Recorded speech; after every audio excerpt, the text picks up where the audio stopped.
Tiwari encounter मामले में चर्चा का बाजार गर्म है। इन दिनों ये कहा जा रहा है कि भरत तिवारी के इनकाउंटर में जो 5 पुलिसकर्मी हैं, उनकी संलिप्तता, उनकी कार्यशैली को खराब मानते हुए उन्हें सस्पेंड कर दिया गया है और कल एडीजी ने भी इस चीज को माना है। हमारे साथ पूर्व आईपीएस अधिकारी अमिताभ कुमार दास जी हैं। सर, कल एडीजी ने भी साफ साफ कह दिया कि इनकी कार्यशैलिता जो थी वो गलत थी और सवाल ये उठ रहे हैं कि इनकाउंटर मामले में जो है इन तमाम पुलिसकर्मियों को सस्पेंड नहीं किया गया है। ये एक दिन पहले जो उनके आवास पर गए थे उस मामले में इनको सस्पेंड किया गया कि आप उस दिन क्यों नहीं गिरफ्तार कर सके?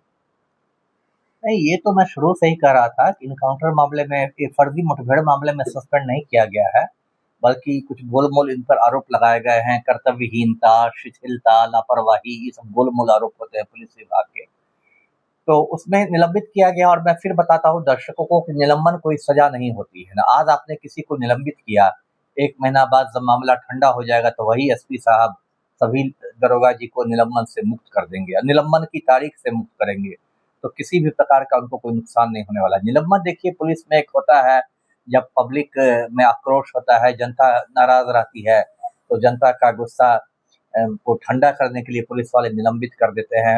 एक आम आदमी को बहुत सारी बारीकियां नहीं मालूम रहती है, बहुत लोग तो निलंबन को बर्खास्तगी समझ जाते हैं, बहुत सारी बातें होती हैं, उनको लगता है कि अब तो एकदम दरोगा जी बर्बादे हो गए, तो ये सब होता है। इसलिए वो तो कोई मतलब सजा हुई ही नहीं, तो वो तो एक नौटंकी, मस्को आप सीधे शब्दों में समझें तो निलंबन जो है नौटंकी है। दूसरा सवाल है कि बिहार में जब इनकाउंटर हो रहा था अपराधियों का, छोटे मोटे अपराधियों का, तब उसका क्रेडिट सम्राट चौधरी ले रहे थे। जी जी। अब जो फर्जी इनकाउंटर हुआ है इसका भी क्रेडिट सम्राट चौधरी को जाना चाहिए क्या? उनको पद से हटना चाहिए? कई लोग मांग कर रहे हैं। नहीं, मैं भी मांग करने वालों में शामिल हूँ। और सम्राट चौधरी को पद ही से क्यों हटना चाहिए? सम्राट चौधरी को तो जेल जाना चाहिए। जेल जाना चाहिए। देखिए, मैं दर्शकों को बता दूं कि 2 बातें हैं। एक तो पूरा जो जिस माहौल में भरत तिवारी की हत्या हुई, अब तो मैं मुठभेड़ शब्द का इस्तेमाल भी नहीं करता क्योंकि ये हत्या है। जिस माहौल में भरत तिवारी की हत्या हुई, उस माहौल को बिहार में किसने बनाया? सम्राट चौधरी ने बनाया। जब से ये 15 अप्रैल को मुख्यमंत्री बने हैं सम्राट चौधरी, अभी मुश्किल से 2 महीने पहले, तब से ये एकदम घूम के, मतलब बहुत, जिसको आप कह सकते हैं सस्ते डायलॉग मार रहे हैं कि गया में पिंडदान करवा देंगे, तो फोटो पर माला चढ़वा देंगे, तो शमशान पहुंचा देंगे, तो ये कर देंगे, वो कर।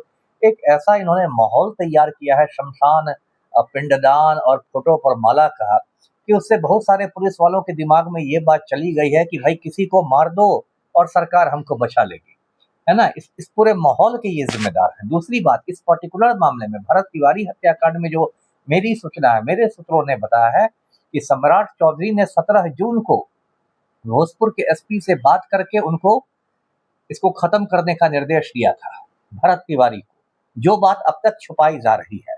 और इसलिए मैं आपके चैनल के माध्यम से दर्शकों को बताता हूं कि मैं इंतजार कर रहा हूं, जिस दिन न्यायिक आयोग का गठन होगा उस दिन मैं न्यायिक आयोग को पत्र लिखूंगा, होगा तो उपस्थित भी होऊंगा आयोग के समक्ष, और कहूंगा कि भोजपुर एसपी का मोबाइल खंगाला जाए। 17 जून 2026 को भोजपुर के एसपी का मोबाइल खंगाला जाए कि किन किन लोगों से उनकी बात हुई है, कब कितनी बात हुई है, और उसमें मैं दावे के साथ कह सकता हूं कि या तो मुख्यमंत्री आवास या मुख्यमंत्री कार्यालय या मुख्यमंत्री का मोबाइल नंबर पाया जाएगा।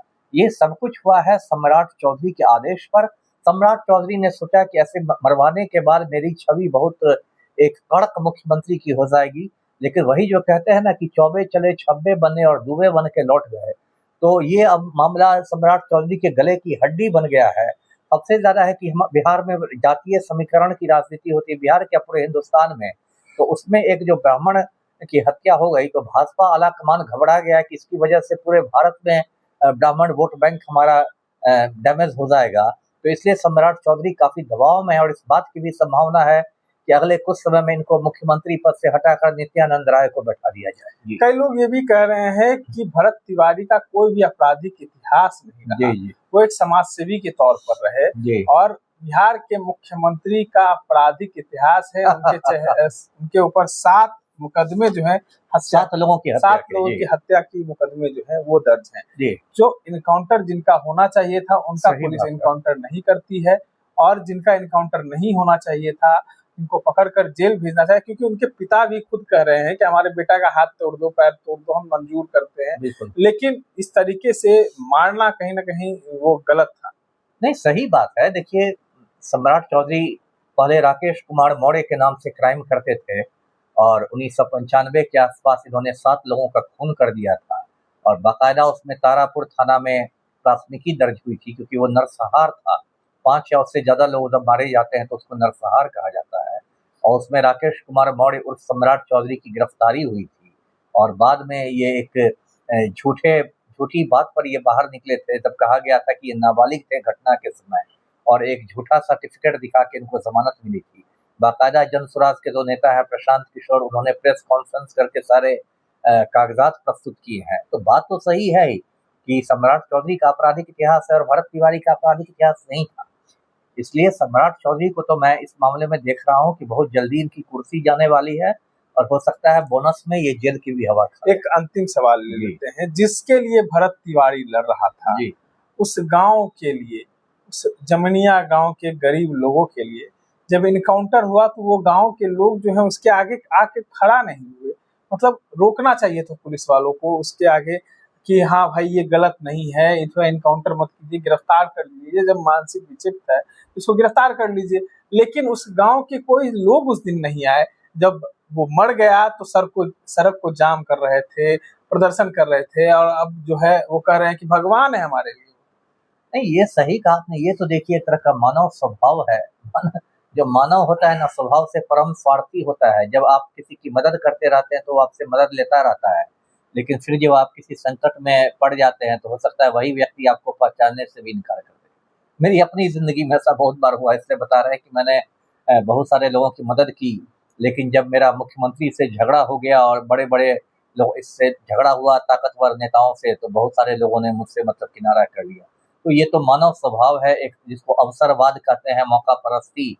तो ये तो गलत है। दूसरी बात क्या, एक मिनट, दूसरी बात ये है कि गांव में देखिए बहुत सारे क्या ज्यादातर लोग जो रहते हैं बहुत गरीब और कमजोर रहते हैं, है ना। वो नहीं पुलिस से पंगा लेना चाहते हैं। अब उनको लगेगा कि भाई हम आएंगे, मान लीजिए गोली चला रही है पुलिस और बीच में आप बचाने आ गए तो पता चला एक गोली आपको भी लग गई और पुलिस ने आपको भी अपराधी घोषित कर दिया। या पुलिस अपने अधिकारों का दुरुपयोग भी करती है, पुलिस आपको बहुत सारे झूठे मामलों में लपेट देगी। तो ऐसे मतलब एक जो गरीब आदमी, कमजोर आदमी होता है, वो खुल के ऐसे पुलिस से पंगा नहीं लेना चाहता है। इसलिए भी लोग यहाँ तमाशबीन बने रहे। जब उसकी हत्या हो गई, जब पूरे देश में हंगामा हो गया, तब लोग कह रहे हैं कि भाई शहीद का दर्जा दो और मूर्ति बना दो और ये करो। एक अंतिम सवाल और है कि जिस दिन पुलिस, ये कहा जा रहा है कि भरत तिवारी जो है पुलिस पर पिस्टल ताने हुए था, तो इसलिए वो कहीं ना कहीं गलत था। ये हम भी मानते हैं ये गलत है। लेकिन जब वो जिस दिन उसकी लाश आई और जिस दिन सड़कों पे लोग प्रदर्शन कर रहे थे तो पुलिस ने भी राइफल तांगे थी, तो क्या वो सही था? नहीं, आप इस तरह से कहते हैं पुलिस ने राइफल तानी थी ना, पुलिस ने चलाई तो नहीं था तो भरत तिवारी ने भी नहीं चलाई। नहीं, एक तो देखिए, उससे पहले ही दिन का वीडियो था। एक मिनट, भरत तिवारी का तो हथियार भी अवैध था ना, पुलिस का हथियार तो अवैध नहीं ना था। पुलिस को तो हथियार दिया जाता है और ताना में आप ये कर सकते हो उसके पक्ष में कि उसे चलाई नहीं, उसे आत्मरक्षा के लिए लोगों को बताया होगा कि कुछ यदि तुम बढ़ोगे तो हम लोग भी खुद को बचाएंगे। इसलिए उस दोनों हथियारों की आप तुलना नहीं कर सकते। भरत तिवारी का हथियार तो सीधे अवैध हथियार था, कोई लाइसेंस ही तो मानते हैं भरत तिवारी गलत था, लेकिन ये क्या सही था उसका इनकाउंटर? तो मैं डंके की चोट पर कह रहा हूँ कि हत्या हुई है, कैसे सही था? मैं तो इसमें सम्राट चौधरी की गिरफ्तारी की मांग कर रहा हूँ, मैं तो इसमें एसपी की गिरफ्तारी की मांग कर रहा हूँ। कई लोग ये भी कह रहे हैं ना कि जो रिटायर्ड जज होंगे वो बिहार के नहीं होने चाहिए, बिहार से बाहर के होने चाहिए, क्योंकि बिहार के जज जो रहेंगे कहीं ना कहीं वो पारदर्शिता भी कर सकते हैं, सरकार के पक्ष में भी जा सकते हैं। तो कई लोग ये भी मांग रहे हैं कि बाहर से रिटायर्ड जज को लाया। मैं ऐसा नहीं मानता। ये तो हो गया कि आप पहले ही मान रहे हैं कि जो बिहारी जज होगा वो सम्राट चौधरी का चमचा होगा। ये तो आपने पहले ही मान लिया ना, ये मानना तो गलत है ना। सबसे बड़ी बात है, इससे बिहार बंगाल की बात ही नहीं, इसमें दोनों पक्ष बिहार के ही हैं। जो मारा गया है भरत तिवारी वो भी बिहार का ही है और जिन लोगों ने मरवाया है पुलिस वाले वो भी बिहार के ही हैं।